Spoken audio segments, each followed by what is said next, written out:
नमस्कार, बहुत स्वागत है आपका। आप देख रहे हैं धर्मासन मार्ग। शनिवार का दिन शनिदेव को समर्पित है। इस दिन अगर आप पीपल के पेड़ के जड़ में एक लोटा जल में एक चुटकी मिश्री, एक चुटकी अक्षत और एक चुटकी काला तिल डालकर अर्पित करें तो जीवन में धन की कमी कभी नहीं होती। ये प्रयोग लगातार किए जाते हैं, आप तो करते ही होंगे, लेकिन आज हम तेल के प्रयोग बताएंगे। उसके पहले कुछ खास बातें भी आपके साथ साझा करेंगे। देखिए, शनिदेव जब रुष्ट हो जाए ना तो व्यक्ति को एकदम आसमान की ऊंचाइयों से धरातल पर ला देते हैं, लेकिन जब प्रसन्न हो जाए तो वो सब कुछ दे देते हैं जिसका उनका अधिकार है जिस चीज़ पर। तो कैसे उनको मनाएं? जब आप पीपल के पेड़ में जल अर्पित करने जाते हैं ना, तो वापस आने के समय माँ लक्ष्मी से कहिएगा वहीं पर कि माँ लक्ष्मी, आप हमारे साथ हमारे घर चलिए।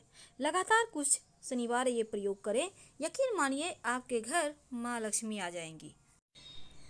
हर कोई चाहता है जीवन में खूब खुशियाँ हों, तकलीफ़ें ना हो, और चाहना भी जायज़ है, लेकिन माँ लक्ष्मी चंचला है, एक जगह ठहरती ही नहीं।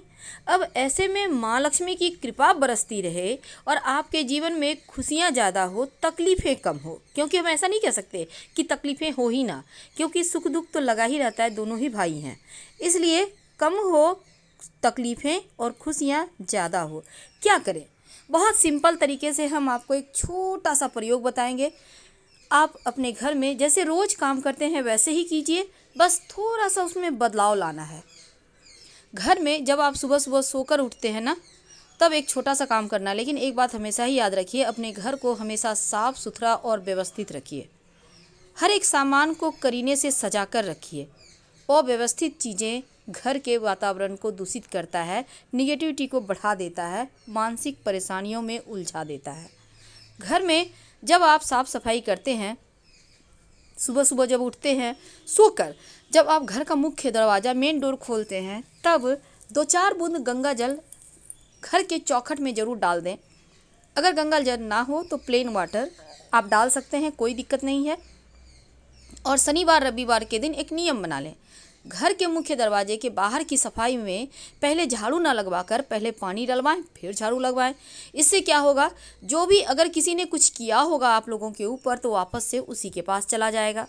जब आप घर में पोछा लगवाते हैं, झाड़ू लगवाते हैं, तो हमेशा ही एक बात ध्यान रखें कि जब आप पोछा लगवाते हैं ना, सफाई करवाते हैं, तो पोछे के पानी में नमक या फिर फिटकरी डालकर ही लगवाएं।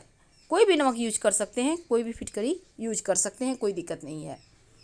अपने घर के मेन दरवाजे को, मेन डोर को हमेशा ही साफ सुथरा खूबसूरत बनाए रखें, एकदम से कलर वगैरह करके खूबसूरत तरीके से सजा कर रखें। आम के पत्तों का या अशोक के पत्तों का बंधनवार लगाइए, जिसको हम तोरण कहते हैं। और ये तोरण अगर रविवार या सोमवार के दिन लगाया जाए तो अच्छा स्वास्थ्य देता है। अगर गुरुवार के दिन लगाया जाए तो धन की बरकत देता है। आप अपनी इच्छा अनुसार लगा सकते हैं। हर 8 दिन या 15 दिनों पर इसको चेंज करें, पुराना वाला कहीं साइड में डाल दें और नया लगा लें। घर के जब आप साफ सफाई कर लें, उसके बाद घर के मुख्य दरवाजे में अंदर की तरफ दाहिने तरफ, याद रखिए दाहिने हाथ के साइड, आप एक बर्तन में पानी जरूर रखिए। अगर संभव हो तो लाल गुलाब की 2-4 पंखुड़ी या गेंदे की पंखुड़ी डालकर रखें, या फिर सिर्फ पानी रखें और हर दिन इसको चेंज करें। पुराना वाला पानी पौधे में डाल दें और फ्रेश पानी फिर से रखें, हर रोज़ सुबह चेंज करें। ये आपके और आपके घर वालों को सुरक्षा कवच देगा। ये पानी तमाम परेशानियों को सोख लेगा। गणेश जी की तस्वीर हर किसी के घर में होता है, लेकिन याद रखिएगा गणेश जी के पीठ में दैवता का निवास होता है, तो तस्वीर ऐसा लगाइए कि उनकी पीठ घर से बाहर की तरफ हो, अंदर की तरफ ना हो।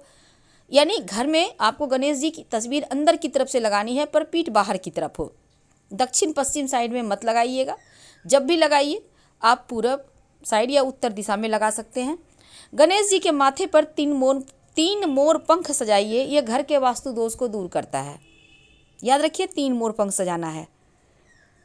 जब आप नियमित रूप से पूजा पाठ तो करते होंगे, स्नान करते हैं, तो भगवान सूर्य को 1 लोटा जल जरूर अर्पित करें, आप कुछ करें या ना करें। और आपके घर में छोटे बच्चे हैं तो 27 बार गायत्री मंत्र या तो पढ़ के सुनाएं या फिर उनको अभ्यास करवा लें। इस गायत्री मंत्र एक ऐसा मंत्र है, अगर आप नियमित रूप से जप करते हैं या बच्चों को करवाते हैं तो एक सुरक्षा कवच सी उनके पास होती है। तमाम विपरीत परिस्थितियों में भी सुरक्षित बाहर आ जाते हैं। हमेशा ही आप फ्रेश होते होंगे, व्यवस्थित रहिए, खूबसूरत कपड़े पहनिए, खूबसूरत रंगों वाले कपड़े पहनिए और फटे पुराने कपड़े, पुराना तो पहन सकते हैं पर फटा हुआ ना पहने। और एक साथ मिलकर हाथ बटाइए घर के कामों में। इनसे क्या होता है, खुशियाँ बनती है, पकती हैं खुशियाँ, घर में बरकत आती है। क्योंकि जब आप लोग खुश होते हैं, एक दूसरे का साथ देते हैं तो एक अंदर से सकारात्मक ऊर्जा का प्रवाह होता है और ये पूरे घर के वातावरण को चेंज कर देता है, खूबसूरत कर देता है। दही का प्रयोग जरूर कीजिए दोपहर के खाने में, शुक्र भी मजबूत होगा और शुक्र से ही जीवन में सुख साधन ऐश्वर्य बढ़ता है। तो दही जरूर खाइए दिन में। याद रखिए, रात में दही भूल कर भी ना खाएं और रात में दही किसी को भी ना दें, क्योंकि सीधे तौर पर आप लक्ष्मी को किसी और को दे देंगे। तो एक नियम बना लें कि रात में किसी को भी दही नहीं देना है। खाना जरूर है केसर या फिर हल्दी, आपके पास जो भी है। नियमित रूप से भगवान को तिलक करने के बाद खुद के माथे पर तिलक लगाएं, आपका भाग्योदय होगा, भाग्य को बल मिलेगा। कैसे लगाएंगे, पाउडर वाला हल्दी आप यूज कर सकते हैं या सूखा गांठ भी यूज कर सकते हैं, घिस के लगाइए। या फिर आप कैसे यूज करना चाहते हैं तो एक कटोरी में थोड़ा सा पानी ले लें, 2-4 बूंद, उसमें एक चुटकी आप केसर डाल दें। अब उसमें उंगली को डिप करके भगवान को लगा कर फिर माथे पर तिलक कर लें। अगर वो सूख जाता है फिर से पानी डाल के उसको यूज कर सकते हैं, 10-15 दिन तक यूज हो जाएगा आराम से, उसको फेंकना नहीं है आपको बार बार। हल्दी का भी आप ऐसे ही यूज करें, कोई दिक्कत नहीं है। और घर में जब दिया बाती करते हैं तो लाल धागे की बाती ही कीजिएगा। दीपक में अगर घी का दिया जलाते हैं तो, तेल का जलाते हैं तब रुई की बाती जला सकते हैं। और घी के दिया हो या तेल का दिया हो, विशेष मनोकामनाओं की पूर्ति के लिए 2 लौंग डालकर ही जलाएं, हर मनोकामना पूर्ण होगी। अब एक छोटा सा प्रयोग देखिए, रात में सोने के पहले या फिर शाम में अंधेरा होने के बाद एक कटोरी में थोड़ा सा सरसों का तेल ले लें। अपने घर के सभी सदस्य उसका सर से वार कर आप घर से बाहर फेंक दें। ये प्रयोग तो आपने हर बार किया होगा, लेकिन अगर आपको लगे कि रोजगार की बहुत ज़्यादा परेशानी हो रही है, तब एक स्टील की कटोरी में थोड़ा सा सरसों का तेल ले लें, उसमें अपना फेस देखें यानी छाया देखें और फिर इसको किसी को दान कर दें, किसी पास के पीपल के पेड़ के नीचे रख दें। कटोरी के साथ ही शनिदेव के प्रकोप से मुक्ति मिलेगी, शांति मिलेगी, जीवन के कष्ट कम होंगे। और इसके साथ ही एक सरसों के तेल का दीपक जब आप अपने घर के बाहर मुख्य दरवाजे के बाहर जलाएंगे तो इससे पितर देवों का आशीर्वाद भी आपको मिलेगा। बहुत सिंपल है इनको बनाना। सरसों का तेल का शनिवार के दिन बहुत महत्व है, लेकिन खरीदिएगा मत सरसों का तेल, क्योंकि शनिवार के दिन नहीं खरीदना चाहिए, नहीं तो जीवन में परेशानियां बढ़ जाएगी। वैसे तो बहुत सारी चीज़ें हैं जो नहीं खरीदी जाती, लेकिन सरसों का तेल भी मत खरीदिए, चाहे वो दान करने के लिए ही क्यों ना हो, पहले से आप खरीद लीजिए। तो हम आपसे विदा लेते हैं।